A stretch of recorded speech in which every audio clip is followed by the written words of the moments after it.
Une locomotive pour le Cotentin, voilà l'objectif ciblé pour la Cité de la Mer.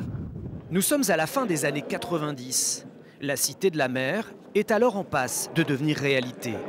À l'époque, le projet chiffré à 106 millions de francs fait encore l'objet de vifs débats au sein de la communauté urbaine de Cherbourg.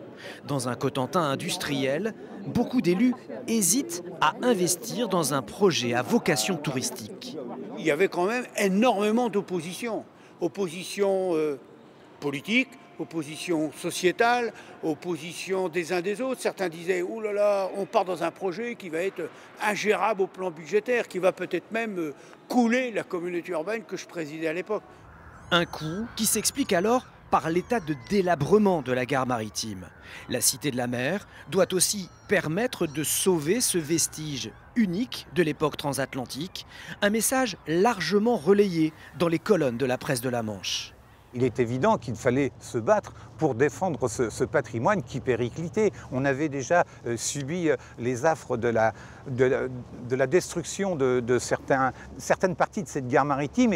Et comme on la voyait prendre l'eau de toutes parts, comme elle était ouverte à tout vent, on s'était dit mais qu'est-ce qu'elle va devenir plus tard?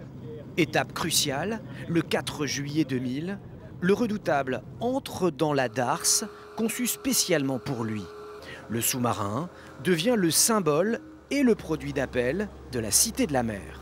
2,5 millions de touristes passaient entre les plages du débarquement sur la côte nord du Calvados et le Mont-Saint-Michel et ignoraient superbement, très largement, le département et en particulier le Cotentin. Donc avec un produit comme le Redoutable, j'avais l'intuition, avec quelques-uns, de me dire on peut faire rêver.